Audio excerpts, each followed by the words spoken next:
Just so that you all know, I'm sure you do know that every one of these meditation sessions, when I talk, there's a video being done, and you can find them on Facebook, on YouTube. There's probably close to 500 of them between the two areas, and it's kind of good reference material to listen to a lot of the things I talk about and use them, in your daily practice. So I suggest it. I mean, the talks are what? Sometimes 2 minutes long, 5 minutes, 10 minutes is a pretty long one. Does anyone have a question?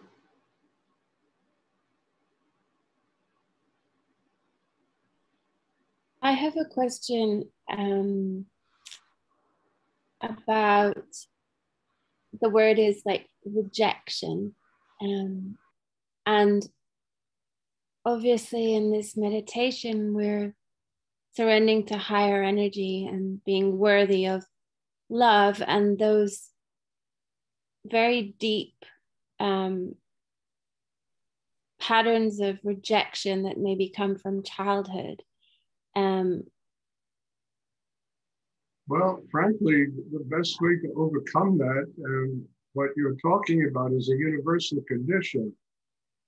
But the best way to get over that is to literally, it's like what I say all the time, to build a system inside that is strong enough to keep your heart open, to find your own self-worth there, to live, truly as a child of spirit, God, developing that kind of inner life. There'll be rejection, but it's never going to bother you. Your capacity to transcend it and transform it becomes unique in this world, where most people are so afraid of being rejected. So, I mean, it really has to do with the amount of strength inside a human being. Because, look, even at this point, I've been, doing this a really long time. And I go into certain areas of my life, especially in the arts area where, I do writing and this and that. And I get rejected. I mean, my first book that I published was rejected 72 times. I mean, I had a pile of rejections I kept on my desk as a reminder that I have to keep going. It really just made me, because I knew it was a good book. I just had to find a path to getting it published, and I finally did.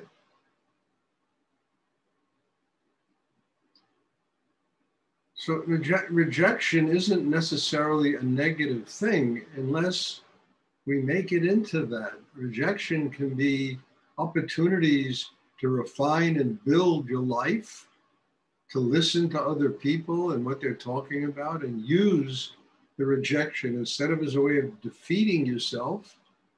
It's a way of really growing inside.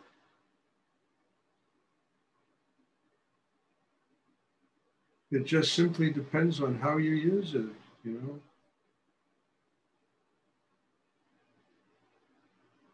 And it's a problem everybody has. It's, and you know what the real problem is? The real problem is we have this strange thing in us that thinks that we have to be perfect.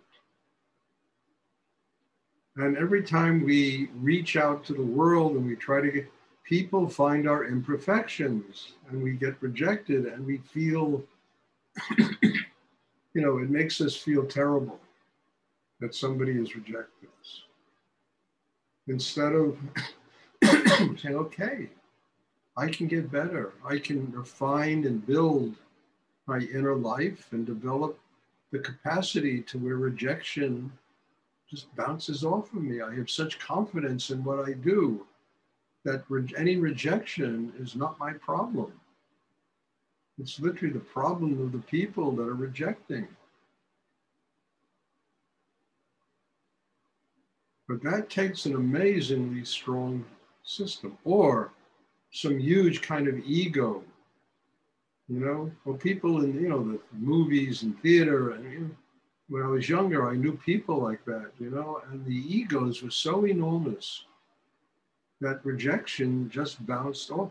But the egos were I mean, they were like, they trespassed on everybody else's, lives. And people were not terribly well liked when they would impose their egos on other people.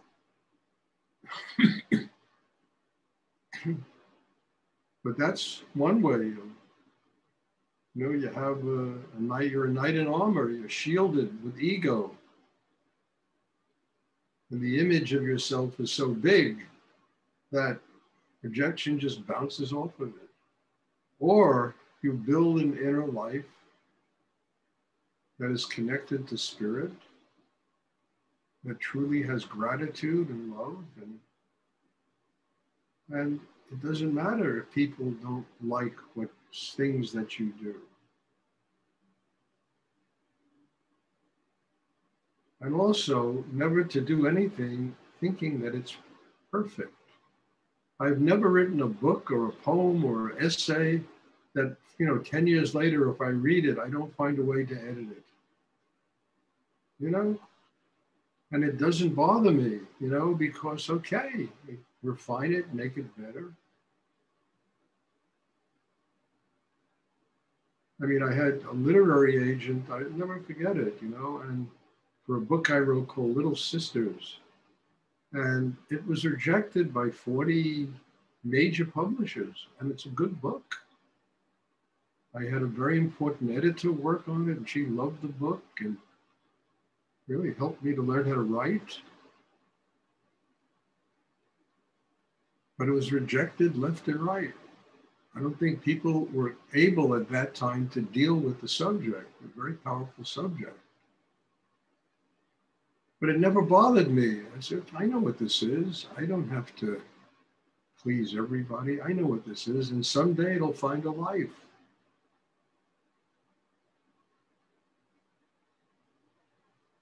The biggest fear also is being rejected in relationships.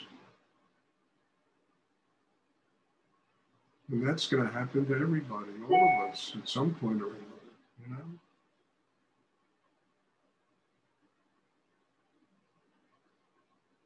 But I think it's also an amazing opportunity to learn about yourself.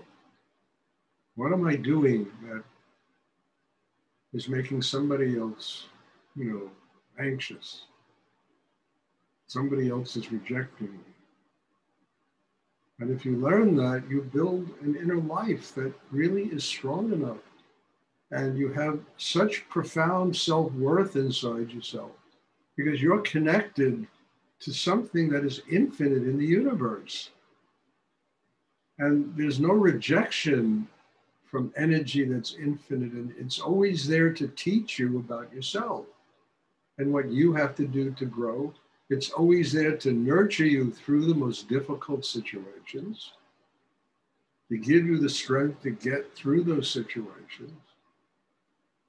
That kind of inner work can help you deal with any kind of rejection. It'll also get you over this thing that you have to be perfect.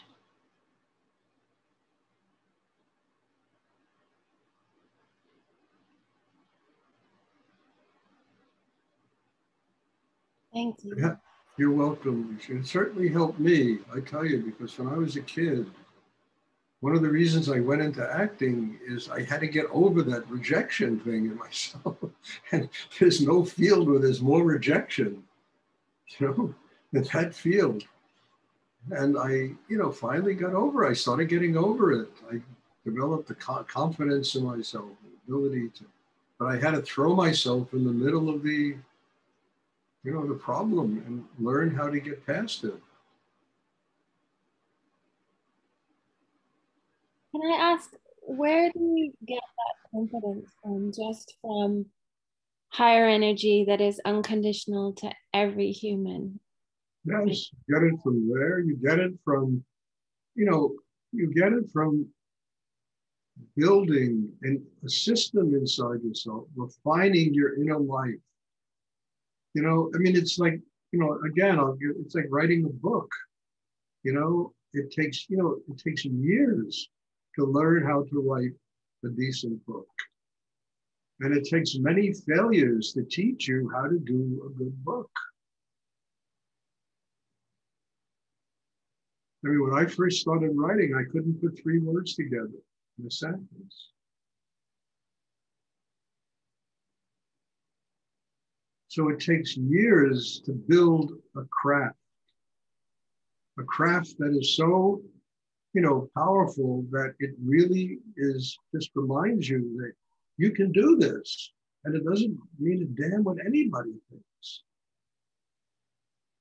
You can truly do this, but you got to build that craft inside yourself.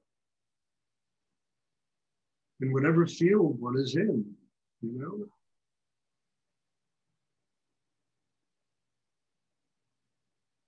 took me a very long time to build that kind of inner security. And it still comes back a little, but I can kick it out very quickly.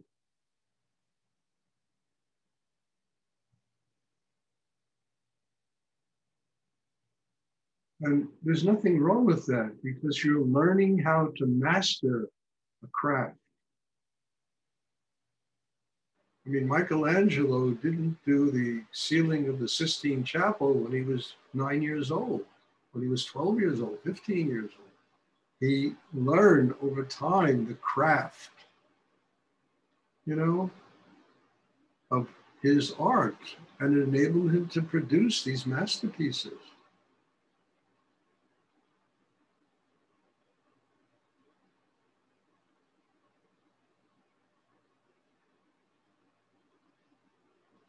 And whatever field one is in, you can create masterpieces of living, whatever you do.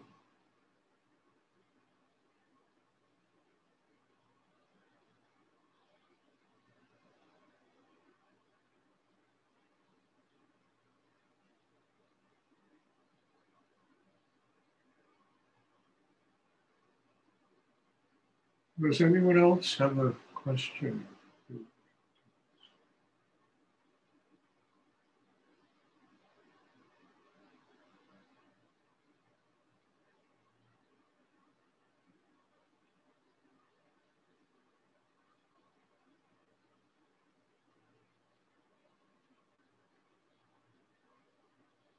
It's so funny that you asked that question because I just submitted 4 short stories and 3 poems to a group of people that call themselves the New York City Critics. And I just wanted to see, I know what these things are. It took years to develop them and write these things, but any advice I could get from them and how to publish them, how to, make them even better, it's fine. I mean, I had an agent, and not an agent, but an editor who was brilliant. And for a year, she just kicked my ass, screamed at me, yelled at me. How could you be so stupid? I mean, this is, 10 years ago, and she and I became great friends because she really taught me how to write. She wouldn't take my bullshit. Writing that wasn't really refined and, bringing out the essence of what I want to say. I mean, she herself had written bestsellers and won Emmy Awards and all kinds of stuff like that,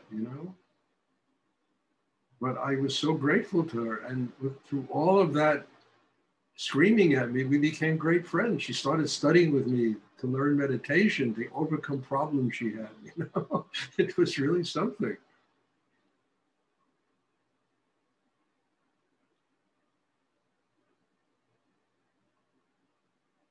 But I just sent this morning 4 short stories and 3 poems to these people. And then they have online meetings and they talk about your stuff. And I did it just to get critiqued, make them better. Maybe they know a route that I can publish them. They might be publishers themselves. I don't know. I don't know who these people are.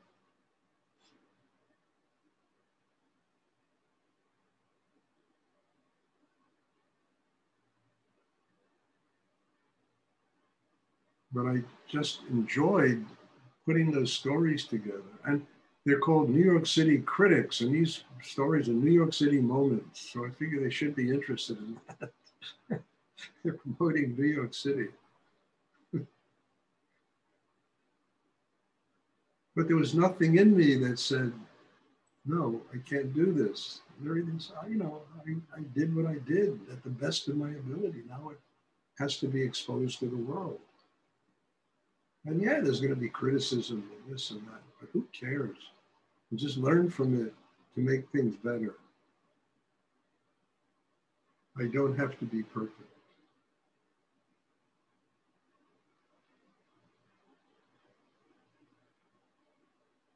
Does anyone else have a question?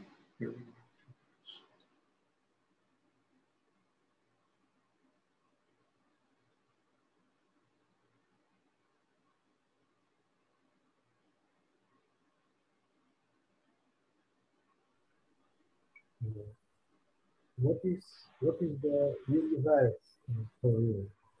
I can't understand you, Chris. You gotta. What is the universe for you? What is Universe. No, what is a what? What?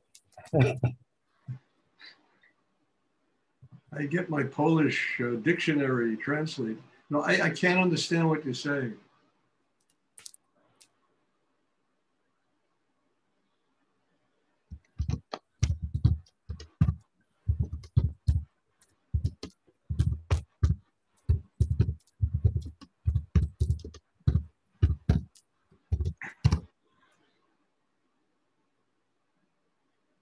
Yes, did you figure it out? So he typed in the question, what is the universe for you?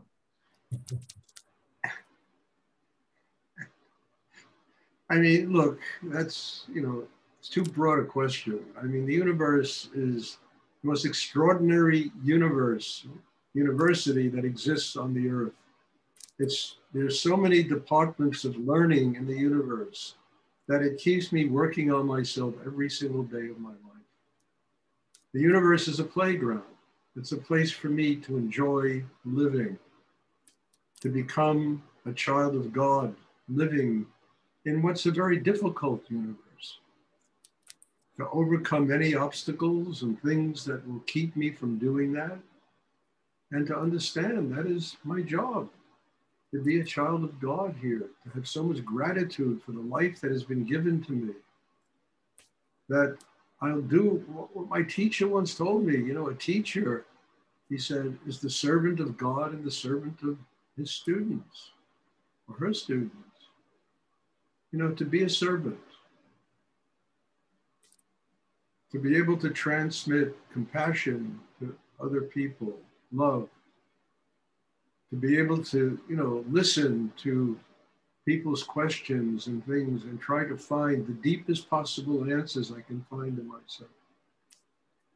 The universe is, it's like a playground, and it raises so many opportunities for us to learn about ourselves, about life. You know, all we have to do is overcome ourselves and allow that to come in. And for so many years of my life, the universe was an enemy. It intimidated me, it threatened me, this. And now it's a great friend. It teaches me every day what I need to learn to grow. It enables me to communicate with all the people that are here. Because each person is different, has a different need, a different energy. And I have to be open enough to be able to tap into each and every person. And by opening to life, or the universe, as you call it, it provides me with that level of growth. That it's no longer the enemy, it's the friend, it's this incredible teacher. I bow to my teachers. I bow to the universe, I bow to life. And I want to live here and just be a kid, to be a happy person. I mean, really, all the rest of it is bullshit, you know? It's just bullshit. To just have an open heart, to have love inside myself. to be able to treat people that are in my life with decency and kindness. That's what the universe is for me. Or say it even more succinctly, that's what life has demanded that I learn. Otherwise, it's too painful.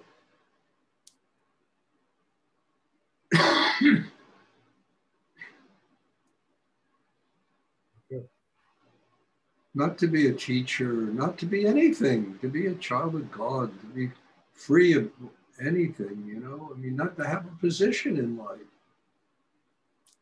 to be free, to allow oneself to be nothing, and to allow all of spiritual energy to flow through.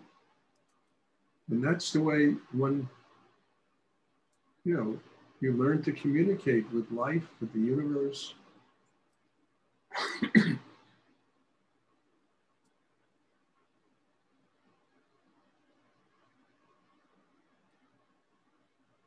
Does anyone else have a question?